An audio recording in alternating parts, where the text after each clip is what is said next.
Andhra, Telangana and NRI Christian matches కోసం రిబ్బెకా matrimony మీ perfect match కోసం ఇప్పుడే కాల్ చేయండి. నమస్తే, మీరు చూస్తున్నారు వి మీడియా. కొరియా జిల్లాలో భర్త చేసినటువంటి పైశాచికత్వానికి నిజంగా నెటిజన్లు అందరూ కూడా మండిపడుతున్నటువంటి పరిస్థితి అయితే కనిపిస్తూ ఉంది. ప్రభుత్వాలు ఎన్ని చట్టాలు తీసుకొని వచ్చినా మహిళల పట్ల ఉన్నటువంటి అగౌరవాన్ని ఎంత ఖండిస్తున్నప్పటికీ ప్రతి ఒక్క విధమైనటువంటి ఇంట్లో కావచ్చు, బయట సిచ్యువేషన్స్ ఏవి చూస్తున్నా మహిళల పైన జరుగుతున్నటువంటి దాడులు కావచ్చు, లేదంటే వాళ్ళ పైన జరుగుతున్న అఘాయిత్యాలు ఏదైనా సరే ఎక్కువ అవుతూనే ఉన్నాయి, కానీ అది తగ్గే పరిస్థితి ఎక్కడ కనిపించట్లేదు. భార్యకి మూత్రం తాగిస్తూ బలవంతంగా చేసినటువంటి ఓ అఘాయిత్యం ఈరోజు భార్యల పట్ల భర్తలు ప్రవర్తిస్తున్నటువంటి తీరును నేను ఖండించడం లేదు, కానీ అంటే వాళ్ళని నెగిటివిటీ చేసి మాట్లాడటం లేదు.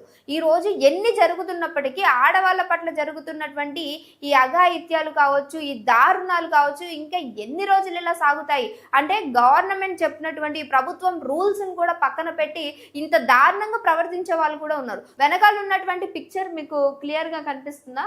దీని పక్కన విజువల్స్ వేస్తాను. అసలు ఏం జరిగింది అనే విషయం గురించి మాట్లాడుకుందాం మనం. ఛత్తీస్గఢ్లోని కొరియా జిల్లాలో ఉన్నటువంటి ఇద్దరు దంపతులు మహేందర్ అలాగే తారా అనేటువంటి వీళ్ళిద్దరికి 15 ఏళ్ల క్రితమే వివాహం అయినట్లు తెలుస్తోంది. ఈ క్రమంలోనే వీళ్ళ మధ్య 15 ఏళ్ళు ఇంకా 4 పిల్లలు ఉన్నారు. అంటే వీళ్ళిద్దరి మధ్య ప్రేమ లేనిదే 4 పిల్లలు పుట్టుంటారా? అంత అన్యోన్యంగా ఉంటున్నట్టు వీళ్ళ మధ్య అనుమానం అనే ఒక పెనుభూతం అంటూ ఉంటారు చూడండి, అలాంటిది ఒకటి రేగడము, దాని ద్వారా కుటుంబం అంతా కూడా అల్లకల్లోలం అయిపోయినటువంటి పరిస్థితి కనిపిస్తుంది. అనుమానం అనేది ఏర్పడి నువ్వు ఇంకెవరితోనో మాట్లాడుతున్నావు అనే డౌట్ తోటి తాగొచ్చి భార్యని నానా హింసలు పెట్టినటువంటి ఆ భర్త ఇంకా వేధింపులు తాళలేక ఇలాంటివి జరుగుతూ ఉన్నప్పుడు స్థానికంగా ఉన్నటువంటి పోలీస్ స్టేషన్లో వెళ్ళి కూడా ఇరువైపులా ఫిర్యాదు చేసినట్లు కూడా తెలుస్తోంది.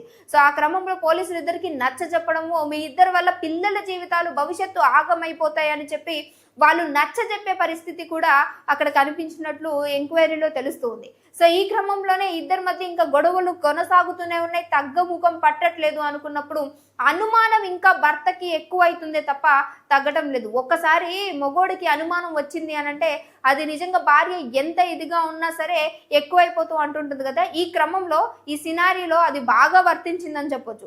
ఇలాంటి క్రమంలోనే ఏదైతే తారా ఉన్నారో ఇంకా దీనితోటి నేను వేగలేనంటూ పిల్లల్ని తీసుకొని సపరేట్గా ఉంటున్నట్టు తెలుస్తుంది.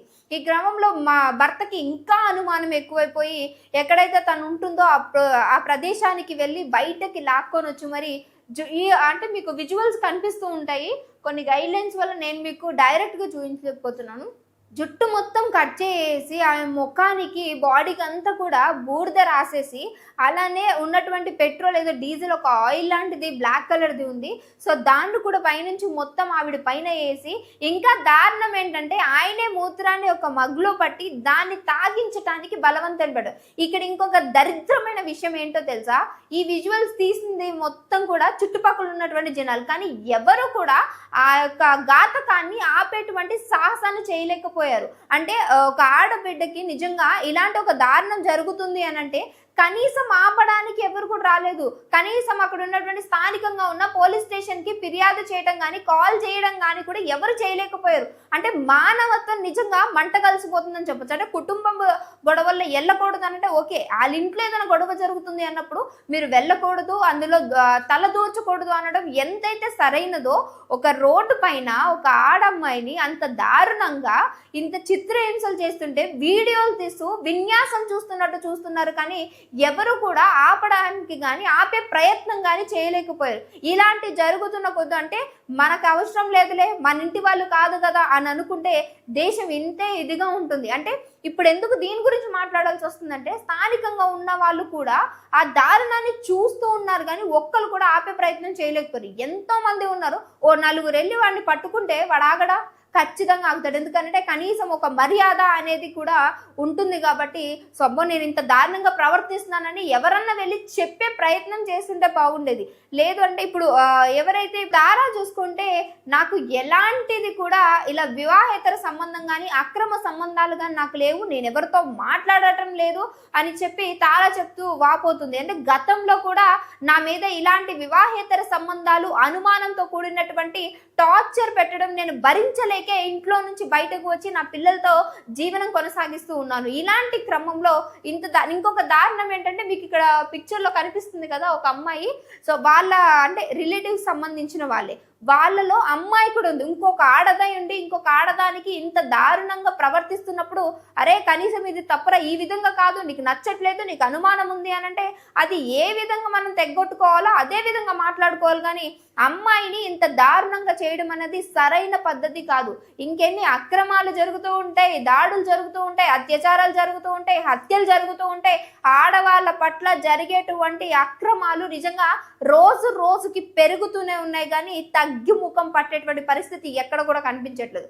ఛత్తీస్గఢ్ లో జరిగింది, ఈ రోజు ఎవరో వీడియో తీశారు కాబట్టి వెలుగులోకి వచ్చింది. ఇలాంటివి ఎన్నో సంఘటనలు, ఎన్నో దారుణాలు నిజంగా మట్టిలోనే కప్పుపోతున్నాయి అని అంటే నిజంగా నమ్మశక్యంగానే ఉంది. ఎందుకనంటే ఇలాంటివన్నీ కూడా కొన్ని వీడియోస్ ఈ మధ్య కొన్ని మొబైల్స్ చూస్తూ ఉన్నప్పుడు, మొబైల్స్ లో వచ్చే వీడియోస్ మొబైల్ ఫోన్ వచ్చి మంచిది అయ్యింది అనిపిస్తుంది. ఇంకొన్నిసార్లు చాలా మంది కూడా మొబైల్ ఫోన్ యూజ్ చేయడం కరెక్ట్ కాదు అంటూ ఉంటారు, కానీ ఈ విధంగా. కానీ ఇలాంటిది ఒక వీడియో బయటకు వచ్చింది కాబట్టి ఓకే, ఆడవాళ్ళ పట్ల ఇలాంటివి జరుగుతుంది. అది ఆడవాళ్ళైనా మగవాళ్ళైనా సరే అక్కడ అన్యాయం జరుగుతుందంటే అది అన్యాయమే. ఈ విధమైనటువంటి బిహేవియర్ నిజంగా మహేందర్కి ఎలాంటిది కూడా సరైనది కాదు. అలాంటిది వాళ్ళతో పాటు వెళ్ళినటువంటి కుటుంబ సభ్యులు అందరూ కూడా, అంటే ఆ అమ్మాయి నిజంగా ఆ ఇంట్లో నుంచి వచ్చేయడమే మంచిది అనిపిస్తుంది నాకు. ఎందుకనంటే ఇంటిళ్ళ పాది కూడా ఒక క్రూర మృగాల్లాగా ఒక ఆడమ్మ పైన పడి ఇంత దారుణంగా ప్రవర్తిస్తున్నారంటే ఆ తీరే సరైనది కాదు. మనుషులే మంచోళ్ళు కాదు. అనుమానం అనేది నిజంగా కాపురాలని ఇంత దారుణంగా విడదీస్తుంది అని అంటే కూడా ఇంకా అనుమానం అనే ముసుగులో కాపురాలను పాడు చేసుకునే వాళ్ళకే చెప్తున్నాను.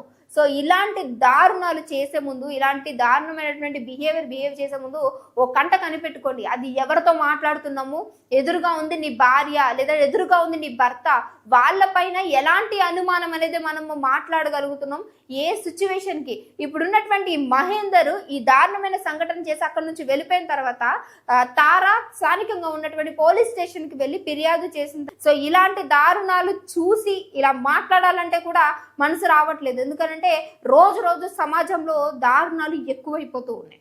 సో ఈ ఘటన గురించి మీరేమనుకుంటున్నారు అనేది మస్ట్ అండ్ షుడ్ గా కామెంట్ చేయడం మర్చిపోకండి. ఇంకో వీడియోతో మళ్ళీ కలుస్తాను, చూస్తూనే ఉండండి అవర్ ఛానల్.